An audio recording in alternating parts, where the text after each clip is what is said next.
What's good, y'all, and welcome to my review for this week's episode of My Hero Academia Season 6. Holy fuck, man, an amazing episode once again, man. Absolutely loved it. Want to quickly talk about the dub real quick, and I'm going to be talking about last week's dub episode because I haven't watched the new one that drops today yet because I found out, I saw a tweet that the dub episodes are indeed airing at like noon. Don't know why they changed up the time the dub episodes drop when they used to drop right around the same time as the Japanese, back when Funimation was covering everything. But whatever the case may be, I'll watch the episode later. But because I'm only mentioning it, one, the voice and once again was spectacular. But I liked I don't know if I'm going crazy, but I'm pretty sure um, um, Shigaraki, the VA for Shigaraki, who is actually the same guy that voices Future Trunks in the dub, slightly changed up his voice. Because if you guys remember, when I did the reaction to the episode when Shigaraki's voice did change, first off, I didn't even notice he changed his voice to Japanese. I only noticed it within the dub. But you guys remember how I said like his voice kind of basically just now sounded like Trunks? Well, in this episode, or in the first episode, the only reason I'm bringing this up is, of course, because Todoroki is in this episode. Obviously, we're going to see a lot more of him when the dub gets here. Well, I feel like it looks like he actually changed up his voice slightly to put a little bit more back into Shigaraki, to give his voice a little bit more, just make his voice sound a little bit more distinct and make it sound more Shigaraki. Because before, he low-key just sounded like Trunks. Now he sounds a bit more distinct. It sounds less like Trunks and kind of a little bit more closer to Shigaraki. I could just be going crazy and his voice always sounded like this back in the season 5, but it seems like he might have changed his voice a little bit when season 6 started. But yeah. Anyway, Shigaraki in this episode was fantastic, man. That whole section with Shigaraki and, of course, President Mike and all that was probably my favorite part of the episode. One last thing, guys, before we jump right into the episode is there might be a slight delay in the review because tonight is Halloween Havoc, so you guys do not see the review for a while, or if it doesn't come out till like super late, that is why, because of Halloween Havoc. Hopefully, like always, I hope to get the review. I can at least get the audio done before the show starts. Although one thing, guys, I want to say is that you guys probably won't be getting a review for Halloween Havoc just because it's not a takeover. For all my NXT folks out there, you guys know Halloween Havoc was its own like special show that NXT did around Halloween time. But for some reason, they decided to push it to like Saturday and make it a pay-per-view. I don't know if it's because we're not going to be getting we're not getting Takeover War Games this year because, of course, Survivor Series is doing War Games, or we're getting both. Not sure how that's going to work, if we are going to get in a Takeover War Games or not because of Survivor Series. But because of that, I'm probably not going to review it unless the show really impresses me. But as always, you guys want to know my thoughts on Halloween Havoc, of course, as always, follow me on Twitter because I'm going to be live tweeting throughout the entire show. But I also recently found out that Letterboxd actually has all, or at least recent, WWE pay-per-views and as well as NXT takeovers and AEW shows. So I'll be posting my little like score on my Letterboxd. You guys want to know anything of the show as a whole. So check this. So follow me on my Letterboxd. You guys are curious about that. Anyway, guys, enough of me rambling. Let's jump right into the actual episode. So we start this episode off with actually Tokoyami giving us some slight backstory on Hawks, more or less just recapping its power, along with some footage from season 4. And then we had Tokoyami say that he didn't think Hawks had any blind spots or weak points. And then, so of course, we get to the scene where Tokoyami asks him if Hawks has any weaknesses. And he says, fire, because of course, his wings can burn off. And he says, like, oh, how do you counter it? He's like, easy. Just don't get burned, basically. He's going to get the enemy before it gets you. Before then, we transition back to Fat Gum, where now Fat Gum not only has Tokoyami, he has Kaminari and the two students from Class B in him as well, in this private taxi company called Fataxi, if I'm pronouncing that right. So yeah, and as you can see, Fat Gum, I guess jogging. I don't know if I would say he's running. He feels like he's more jogging than straight up running. Away from the destruction going on from the battle. You can see in the background, you see Mount Lady doing her thing, explosions going everywhere, and then you actually see the fire coming from that little that room that Hawks and Twice were in, and you can see like something kind of like get past the fire. So I'm assuming this scene takes place at the same time when Hawks jumps out of the back of the building and kind of like spins around it to get to the front of the building to get Twice. I'm assuming that's where this takes place. So then we get back to Hawks and Dobby, where Hawks is of course on the ground. He's like, his wings are burned up. He's trying to get the fire out. I'm like, bro, come on, bro. You gotta stop, drop, and roll, bro. You gotta stop, drop, and roll. Anyway, Dobby eventually catches up to him. He like pins him down with his foot, and he says, "How could you kill? How could you kill twice? You call yourself a hero?" Which obviously you guys know I kind of talked about that in the last episode review about Horikoshi showing having portraying the villains more as the heroes and the heroes more as the villains with that whole interaction between Twice and Hawks in the last episode. She mentioned that in the first episode as well in his review, the first episode I should say, and so. And then Hawks brings up a good point. When he looks up at Dobby, he says, "Is that the face you make when your friend just died?" And you see Dobby with this very Joker-like smile, bro. It looks straight up like the Joker, bro. It is actually pretty crazy. And he says, "Oh, don't say that. That's mean." Before he says, and then he says, "My tear glands were burned, so I can't cry." Which honestly, I could believe, given with all the fucking what I'm assuming are skin grafts all over Dobby's body, probably from his powers. I wouldn't be surprised if his tear glands were burned up. You know what? I am very curious to whatever, because we know we are slowly coming into when Dobby's backstory is finally getting revealed. You guys can tell that we are closing it out. I wouldn't be surprised this is like some Fire Punch situation. Now, you guys know Fire Punch was a series before that Fujimoto did before Chainsaw Man. I haven't read it at all. I just saw God's video on it, and given how the story of that one with the character where he has basically like Wolverine's healing factor, and he basically can't die, and he got hit with this dude with fire, but the fire never burns out till the person is dead. I wouldn't be surprised if it's kind of a similar situation like that where the Dobby just burned himself with his own powers, which kind of makes me wonder how he has all these burns, but Todoroki doesn't have any, well, besides the one that his mother gave him. So that's gonna be interesting in how that's gonna happen. Explain what's up with his body, but I can believe that his tear glands were burned because, as you guys remember, back in season 5, when Dobby met up with Endeavor at the start of the season, after that little interaction he had with Endeavor, we saw blood coming out from about where his eyes should be, where you would normally cry. So I wouldn't be so he's probably telling the truth. He's probably not lying with that one. Anyway, he says, with Twice, my dream could have just coming true. Of course, I'm sad. He like hypes up the flame, but like once again, the dude got the creepiest looking smile ever. The very opposite of the expression you should make when your friend died. You know what I'm saying? But regardless of such. Of course, Hawks asks him how he knows his name, and then we get a little bit more of Hawks' backstory then, where we basically see these guys in black, which I think was the safety committee or whoever Hawks has been working with. I forget their exact name. Um, Telling him when he was a kid, like, "Hey, now we're gonna put you in like our exclusive training program. It's gonna be hard. Can you take that?" And you see him holding his little Endeavor plushie, where after if he can save the bad guy, sure. But I'm like Endeavor when he saved me. This is something I kind of missed when I was reacting to the episode, but when I went back of it before recording this review, I noticed that where he said when he saved me. Honestly, Hawks out of all the characters is like the one character I want to see the backstory of the most. Because I love Hawks. You guys are always one of my favorite characters in Hiroaka, so I obviously want to see more of his backstory. But this whole scene and just a little glimpses of his backstory we've seen from that one picture we saw in the second ED of season 4, and of course in season 5, and here makes me really would hope we get like a full mini arc of the series that's just focused on Hawks' backstory. Although I wouldn't be surprised if we end up not getting that. I wouldn't be surprised if the only time we ever do see Hawks' backstory gets fully explored, maybe in a movie.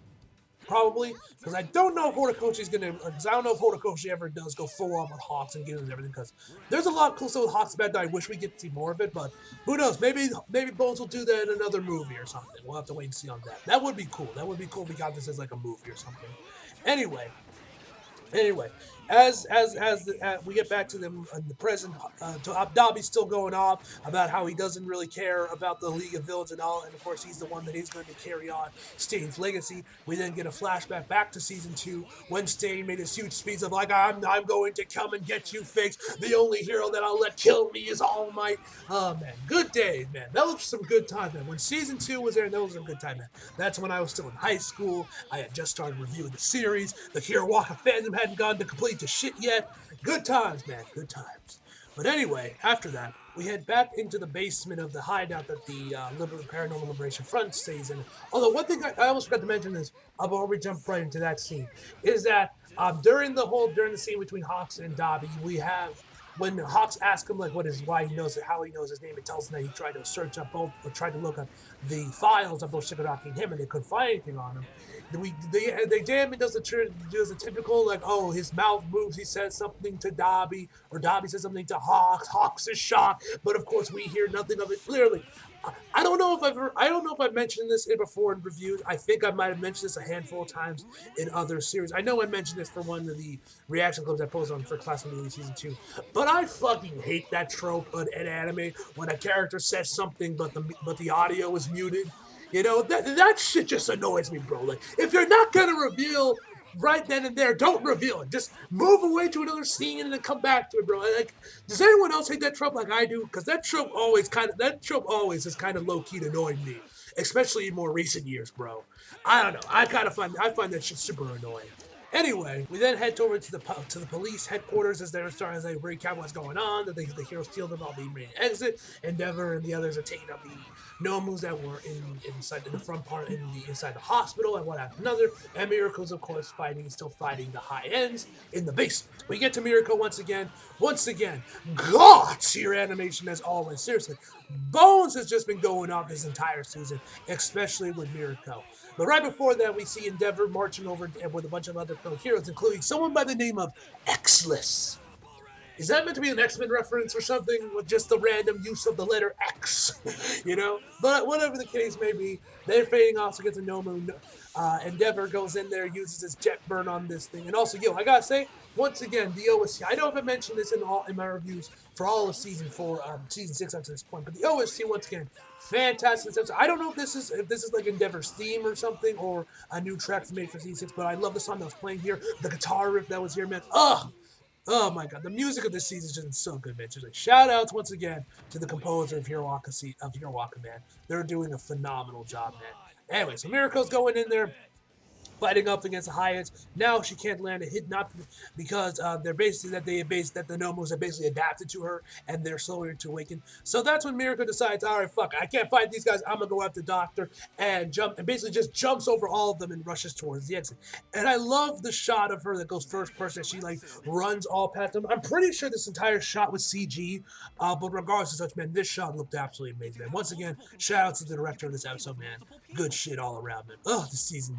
This has been Bones. Look, this is probably Bones has been at their best. If we're talking strictly from more of an animation standpoint, this is probably Bones. This is probably the best we've seen of Bones throughout all of Hero Walk. Like season 4 obviously has some amazing sections. Season 2, season 3, the first season had its moments, but season 6, I think it's been the most consistent with just going off with the animation and everything, man. Season 6 has probably been Bones at their very best. I believe Team C is the one that works on Hiroaka. Exclusively, I believe it's Bones C studio, if I remember correctly. But shouts to them, man. This has probably been like the best we've seen from Bones, at least from Hiroaka. But anyway, the Nomads eventually catch up to her. One of them grabs and bites into her leg, while the other just grabs at her hair. And unlike Sakura, she does not have no kunai to just cut them. No, sir. She just has that hair, just rips it right out, man, and beats and just rips her leg right out of the Nomu's mouth and charges right in there. And then Garaki's face as he sees this woman, bro. You thought he saw the devil himself. I love Horikoshi's like reactions he does of Garaki, man. They're so funny as this dude just starts pissing and shitting himself. He's like, oh my god, he's like, no! So Miracle goes in there to kick Shigaraki's tube, but the Nomu with like the big tail thing manages to grab her and like puts his tail hair thing right through her leg, but that does not stop her. Endeavor comes in there, punches the shit out of this dude. Oh my god, once again, great animation, great OST. Oh my god. But Miriko fires back, like basically just gets her leg out there and keeps going for the kick to take down to break Shigaraki's tube, man. Seriously, oh my god. Like I think we are all in agreement that Miriko is more over with these 4 episodes of season 6 than Becky Lynch was when Nia Jax broke her nose. I think we are all in agreement of that. I think we can all agree that Mirko is more over than Becky was when she got her nose broken with these 4 episodes, man. It's been absolutely amazing, man. Bones has been, they've been doing good with this series, man. Oh my god, Bones is fucking awesome. So anyway, as Mirko goes for the killing blow, you have Garaki going into his inner saber screaming, Yamero! I always love that shit in anime. Whenever there's a scene where a character screams, Yamero! Always love that. Always love those scenes, man. Anyway, well, this madness is going on. We see some of the other heroes fighting against the other high end that Miracle's fighting off, including President Mike finally letting out his voice when we saw in the trailer. We just screamed and like all the tubes start exploding. Oh my god, bro. Like I said, the OST fitted. So then we get to the female Nomu as she uses all of her brain's computing power to figure out Ayazawa's quirk. The only reason I say is because the way it's shot, you have close up on her brain and like the neurons in like her brain moving all around as she's trying to figure it out. It's literally like she's using all of her brain's computing power trying to figure this out. You can damn near see the smoke coming out of her brain. But yeah, eventually she kind of figures out that Ayazawa needs to see them for the quirks to disappear. So then we have Ayazawa and one of the other heroes chasing after her. Once again, we get some more amazing animation from Studio Bones. Oh my god, the image. And then I guess we figure out what her quirk is, where she like we see her legs, and then she like makes them like bubble up huge. I almost thought we were staring at her ass for a second, honestly, before they explode and like these projectiles come out of them, and then that's when the other noble, the one that Endeavor has his fist firmly planted into, which I'm like, bro, you might want to add a little bit more force. You're not completely through the flesh. You know what I'm saying, bro? You need to make sure the head is exploded, bro. Ends up also starting to heal itself up and using its like leg tail thingy, and ends up impaling or stabbing rather Miracle in both her other leg and her arm. But this does not deter Miracle at all, and she finally manages to crack through the thing that's holding Shigaraki. She doesn't completely destroy it, but she does create some major cracks, and there's a huge leaking of the solution coming out of her before she's pulled right back outside of there, and actually hits her in this, actually lands right into Endeavor as Garaki is screaming, no! Horikoshi must have had a lot of fun drawing Garaki, man. Anyway, so Endeavor manages to catch her. He cauterizes her wounds, and then you really get to see how bad her wounds are, man. Honestly, I'm kind of surprised at how little censorship there's been in season 5 so far, because it's not, or season 6, right? Because it's not like Hiroaka switched time slots or anything like Bleach did. So I'm kind of surprised they've been able to get this much gore out there, because I'm pretty sure we haven't really gotten this much gore in Hiroaka before. It usually ends up getting like censored or something. Obviously, like we saw with season 5, there were people were bitching about the censorship there. But anyway, once he gets to categorizing the runes, and we get to Ayazawa as he's struggling to whether he should go over to the female Nomu and try to help out with her, or stay up with the other 3 he's got holed up right now. He ends up telling Exless and Ayazawa and President Mike to go after Garaki. So obviously, this is obviously when I got excited. We were finally going to see President Mike meet his friend's maker. He was finally going to meet the real Garaki. What was he going to do with him? I was fully expecting him to melt his fucking face off, if he asked me, man. But anyway, then Bones was not done with the Sakuga yet. No, sir. So as Garaki is trying to fix up this machine, trying to get it to work to get to awaken up Shigaraki, we see President Mike going like running through all the wirings and everything, and use his quirk. Like I said, the animation here was phenomenal, man. I was kind of surprised that they gave President Mike some Sakuga, but it looked absolutely incredible. And I was gonna say, Bones, I gotta say, this gotta be some of the most fluid animation I've seen someone fall out of a tube and down to the floor I've ever seen. But like, Bones weirdly went off with this scene, when Shigaraki falls out of the tube and goes to the floor. Like, it was weirdly fluid. Like, there was like Bones put a lot of animation into that one. It reminded me of that one scene in season 5 with that one guy that was just like moving his arm all over in season 5 that was kind of like harassing Shigaraki when he was a kid. I was like, yeah, bro, why is Bones going so hard with this guy? Anyway, after he falls out there, we finally see Garaki and President Mike. They meet. Oh my god, the shot, once again, shout out to the storyboard artists that worked on this episode, man. Oh my god, the boards were incredible, man. So as they stare at each other, we get one last flashback to when President Mike and Ayazawa met her. I guess I'm assuming right before this invasion happened, where he says, "Hey, I'll join you if you're going." And so then President Mike He punches him. And bro, I gotta say, Horikoshi probably gave us the most satisfying singular punch in the history of comics since Captain America punched Hitler back in like the 40s. Honestly, bro, this got one. Honestly, bro, the pop this gave me, man, was huge. This got a big pop out of me, man. Oh my god, that was awesome. That was fucking awesome, bro. It's just that was for making my friend cry. So then so then President Mike ends up grabbing him and taking him away. And also, bro, this dude, as he's like, oh, this is what I was living for. The animation on him, bro, like I said, Horikoshi seemed like he had a lot of fun drawing Garaki during this scene, during this whole arc.